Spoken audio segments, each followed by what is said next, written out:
Hello everyone, welcome to ಐಜಿಸ್ cooking channel.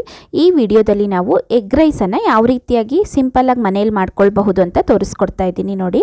ಮನೇಲಿ ಏನಾದರೂ ಸಾಂಬಾರು ಖಾಲಿ ಆಗಿದ್ದರೆ ನಾವು ತಟ್ಟಂತ ಈ ಒಂದು ಎಗ್ ರೈಸನ್ನು ಮಾಡ್ಕೊಳ್ಬಹುದು.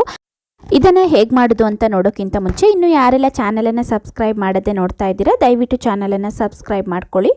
ಬನ್ನಿ ಇದನ್ನು ಹೇಗೆ ಮಾಡೋದು ಅಂತ ನೋಡ್ಕೊಳ್ಳೋಣ.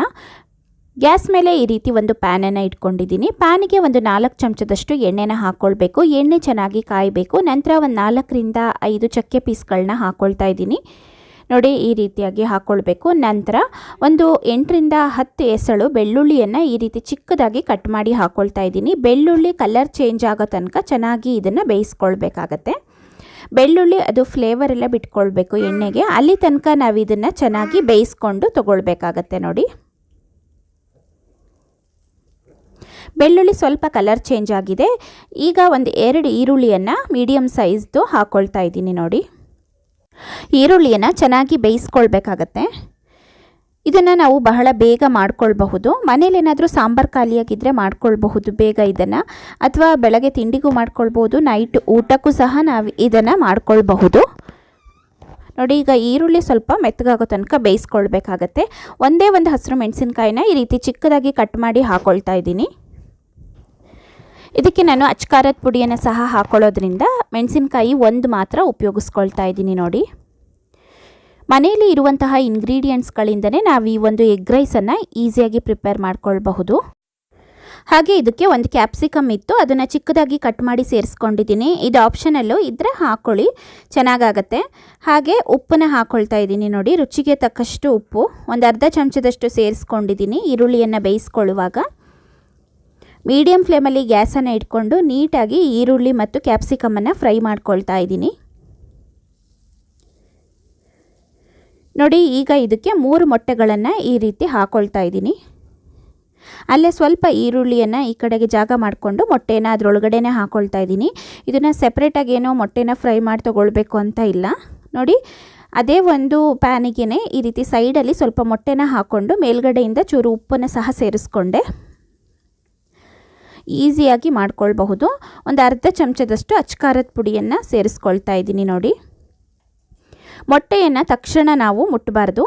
ಇದನ್ನು ಈ ರೀತಿ ಸ್ವಲ್ಪ ಗಟ್ಟಿಯಾಗಲಿಕ್ಕೆ ಬಿಡಬೇಕು. ನಂತರ ಇದನ್ನು ಮಿಕ್ಸ್ ಮಾಡ್ಕೊಳ್ಬೇಕು. ಈ ರೀತಿ ನಿಧಾನವಾಗಿ ಮಿಕ್ಸ್ ಮಾಡ್ಕೊಳ್ಳಿ. ಇದನ್ನು ಮಾಡುವಾಗ ಮೀಡಿಯಮ್ ಫ್ಲೇಮಲ್ಲಿ ಗ್ಯಾಸನ್ನು ಇಟ್ಕೊಂಡು ಮಾಡ್ಕೊಳ್ಳಿ ನೋಡಿ. ಈಗ ಇದನ್ನು ಉಪ್ಪು ಮತ್ತು ಅಚ್ಕಾರದ ಪುಡಿ ಚೆನ್ನಾಗಿ ಮಿಕ್ಸ್ ಆಗೋ ರೀತಿಯಲ್ಲಿ ಮಿಕ್ಸ್ ಮಾಡ್ಕೊಳ್ತಾ ಇದ್ದೀನಿ. ಹಾಗೆಯೇ ಇದನ್ನು ಒಂದು 2 ನಿಮಿಷಗಳ ಕಾಲ ಲೋ ಫ್ಲೇಮಲ್ಲಿ ಗ್ಯಾಸನ್ನು ಇಟ್ಕೊಂಡು ಮೊಟ್ಟೆ ಸ್ವಲ್ಪ ಗಟ್ಟಿಗಾಗೋ ತನಕ ಬಿಡಬೇಕು. ನಂತರ ಇದನ್ನು ತಿರುಗಿಸಿ ಹಾಕ್ಕೊಳ್ಬೇಕು. ತುಂಬ ಈಸಿಯಾಗಿ ಮಾಡುವಂತಹ ಒಂದು ಎಗ್ ರೈಸ್ ರೆಸಿಪಿ ನೋಡಿ. ಈಗ ಇದನ್ನು ನೀಟಾಗಿ ತಿರುಗಿಸಿ ಹಾಕ್ಕೊಂಡಿದ್ದೀನಿ ಎಗ್ಗನ್ನು ನೋಡಿ. ಈಗ ಇದು ಸ್ವಲ್ಪ ಗಟ್ಟಿಯಾಗಿದೆ. ನಾವು ತಕ್ಷಣ ಮುಟ್ಟಿದರೆ ತುಂಬ ಪುಡಿ ಪುಡಿ ಆಗಿಬಿಡುತ್ತೆ ಎಗ್ ರೈಸಲ್ಲಿ. ಮೊಟ್ಟೆ ಸ್ವಲ್ಪ ನಮಗೆ ದಪ್ಪ ದಪ್ಪವಾಗಿ ಸಿಗಬೇಕು ಅಂದರೆ ನೋಡಿ ಈ ರೀತಿ ಒಂದು ಸ್ವಲ್ಪ ಗಟ್ಟಿಯಾಗೋ ತನಕ ಬಿಡಬೇಕಾಗತ್ತೆ. ನಂತರ ಇದನ್ನು ನಾವು ತಿರುಗಿಸ್ಕೊಳ್ಬಹುದು ನೋಡಿ. ಈಗ ಇದನ್ನು ಗಟ್ಟಿಯಾದ ನಂತರ ತಿರುಗಿಸ್ಕೊಳ್ತಾ ಇದ್ದೀನಿ ನೋಡಿ. ಈಗ ರೆಡಿಯಾಗಿದೆ. ಇದಕ್ಕೆ ನಾವು ಮಾಡಿಟ್ಕೊಂಡಿರುವಂತಹ ಯಾವುದೇ ರೈಸನ್ನು ಬೇಕಾದರೂ ಸೇರಿಸ್ಕೊಳ್ಬಹುದು. ಇಲ್ಲಿ ನಾನು ಸೋನಾ ಮಸೂರಿ ಅಕ್ಕಿದು ಅನ್ನನ ಮಾಡಿಟ್ಕೊಂಡಿದ್ದೆ, ಅದನ್ನು ಸೇರಿಸ್ಕೊಳ್ತಾ ಇದ್ದೀನಿ ನೋಡಿ. ಒಂದು 200 ಗ್ರಾಮಷ್ಟು ಅಕ್ಕಿಯನ್ನು ಉಪಯೋಗಿಸ್ಕೊಂಡಿದ್ದೀನಿ ನಾನಿಲ್ಲಿ ಅನ್ನ ಮಾಡಲಿಕ್ಕೆ. ಅದನ್ನು ಅನ್ನ ಮಾಡಿಟ್ಕೊಂಡಿದ್ದೆ, ಅದನ್ನೇ ಉಪಯೋಗಿಸ್ಕೊಳ್ತಾ ಇದ್ದೀನಿ ನೋಡಿ.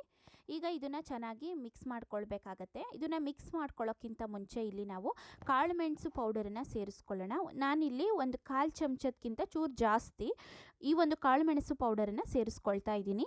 ಅರ್ಧ ಚಮಚದ ತನಕನೂ ಸೇರಿಸ್ಕೊಳ್ಬಹುದು, ನೋಡಿಕೊಂಡು ಸೇರಿಸ್ಕೊಳ್ಳಿ. ಹಾಗೆಯೇ ಸ್ವಲ್ಪ ಕೊತ್ತಂಬರಿ ಸೊಪ್ಪನ್ನು ಹಾಕ್ಕೊಂಡು ಮಿಕ್ಸ್ ಮಾಡ್ಕೊಳ್ತಾ ಇದ್ದೀನಿ ನೋಡಿ. ರುಚಿ ಅಂತೂ ತುಂಬಾ ಚೆನ್ನಾಗಿ ಬಂದಿತ್ತು. ನೀವು ಇದನ್ನು ಮಿಕ್ಸ್ ಮಾಡ್ಕೊಳ್ಳುವಾಗ ಉಪ್ಪು ಕರೆಕ್ಟ್ ಇದೆಯಾ ಅಂತ ನೋಡಿಕೊಂಡು ಈ ರೀತಿಯಲ್ಲಿ ಮಿಕ್ಸ್ ಮಾಡ್ಕೊಳ್ಬೇಕಾಗುತ್ತೆ. ಉಪ್ಪನ್ನು ಸಹ ಸೇರಿಸ್ಕೊಂಡು ಅನ್ನ ಮಾಡುವಾಗ ಉಪ್ಪನ್ನು ಹಾಕ್ಕೊಂಡು ಅನ್ನವನ್ನು ರೆಡಿ ಮಾಡ್ಕೊಂಡಿದ್ರೆ ಉಪ್ಪು ಹಾಕುವಂತಹ ಅವಶ್ಯಕತೆ ಇರೋದಿಲ್ಲ ನೋಡಿ. ಈಗ ಇದನ್ನು ಚೆನ್ನಾಗಿ ಮಿಕ್ಸ್ ಮಾಡ್ಕೊಳ್ಬೇಕು. ಈಗ ಇದಕ್ಕೆ ನಾನಿಲ್ಲಿ ಒಂದು ಅರ್ಧ ಚಮಚದಷ್ಟು ಉಪ್ಪನ್ನು ಸೇರಿಸ್ಕೊಳ್ತಾ ಇದ್ದೀನಿ ನೋಡಿ. ಚೆನ್ನಾಗಿ ಇದನ್ನು ಮಿಕ್ಸ್ ಮಾಡ್ಕೊಳ್ಳೋಣ ಇನ್ನೊಂದು ಸರಿ. ಈಸಿಯಾಗಿ ಮಾಡುವಂತಹ ಒಂದು ರೆಸಿಪಿ. ಒಂದು 10 ನಿಮಿಷ ಟೈಮ್ ಇದ್ದರೆ ನೋಡಿ ಈ ರೀತಿಯ ಒಂದು ಎಗ್ ರೈಸ್ ರೆಸಿಪಿಯನ್ನು ಮನೆಯಲ್ಲಿ ನಾವು ಚೆನ್ನಾಗಿ ರೆಡಿ ಮಾಡ್ಕೊಳ್ಬಹುದು ನೋಡಿ. ನೀಟಾಗಿ ಇದನ್ನು ಈಗ ಮಿಕ್ಸ್ ಮಾಡ್ಕೊಳ್ತಾ ಇದ್ದೀನಿ. ಮಕ್ಕಳಂತೂ ಈ ರೀತಿ ಮಾಡಿಕೊಟ್ರೆ ತುಂಬಾ ಇಷ್ಟಪಟ್ಟು ತಿಂತಾರೆ. ಎಲ್ಲರಿಗೂ ಸಹ ಮನೆಯಲ್ಲಿ ಇಷ್ಟ ಆಗುತ್ತೆ. ಸಾಂಬಾರು ಇಲ್ಲ ಏನಪ್ಪ ಮಾಡೋದು ಅಂತ ಯೋಚನೆ ಮಾಡ್ತಿದ್ರೆ ಈ ರೀತಿ ಎಗ್ ರೈಸನ್ನು ಸಹ ನಾವು ದಿಢೀರಾಗಿ ಪ್ರಿಪೇರ್ ಮಾಡ್ಕೊಳ್ಬಹುದು. ಎಲ್ರಿಗೂ ಸಹ ಇಷ್ಟ ಆಗುತ್ತೆ ಈ ಒಂದು ಎಗ್ ರೈಸು. ಕಡಿಮೆ ಇಂಗ್ರೀಡಿಯೆಂಟ್ಸ್ಗಳಿಂದ ನೋಡಿ ಪ್ರಿಪೇರ್ ಮಾಡಿರುವಂಥದ್ದು ತುಂಬಾ ಪರ್ಫೆಕ್ಟಾಗಿ ಬಂದಿದೆ. ಯಾವುದೇ ಆ್ಯಡೆಡ್ ಪೌಡರ್ನ ನಾನಿಲ್ಲಿ ಉಪಯೋಗಿಸ್ಕೊಂಡಿಲ್ಲ. ತುಂಬ ನ್ಯಾಚುರಲ್ ಆಗಿರುವಂತಹ ಟೇಸ್ಟಲ್ಲಿ ತುಂಬಾ ಚೆನ್ನಾಗಿ ಬರುತ್ತೆ. ಹೆಲ್ದಿಯಾಗಿ ಮನೇಲೇ ಎಗ್ ರೈಸನ್ನು ಪ್ರಿಪೇರ್ ಮಾಡ್ಕೊಳ್ಬಹುದು. ನೋಡಿ ತುಂಬ ಚೆನ್ನಾಗಿ ಬಂದಿತ್ತು, ನೀವೇ ನೋಡ್ತಾ ಇದ್ದೀರಲ್ವಾ. ಖಂಡಿತ ಇದೇ ರೀತಿಯಲ್ಲಿ ಟ್ರೈ ಮಾಡ್ಕೊಳ್ಳಿ. ಹೇಗೆ ಬಂತು ಅಂತ ನಿಮ್ಮ ಅಭಿಪ್ರಾಯಗಳನ್ನು ನನಗೆ ಕಾಮೆಂಟ್ ಬಾಕ್ಸಲ್ಲಿ ತಿಳಿಸೋದನ್ನು ಮರಿಬೇಡಿ. ಹಾಗೆ ವಿಡಿಯೋ ಇಷ್ಟ ಆಗಿದ್ದರೆ ವಿಡಿಯೋವನ್ನು ಲೈಕ್ ಮಾಡಿ, ಚಾನಲನ್ನು ಸಬ್ಸ್ಕ್ರೈಬ್ ಮಾಡಿಕೊಂಡು ವಿಡಿಯೋಗಳನ್ನು ಶೇರ್ ಮಾಡಿ. Thank you.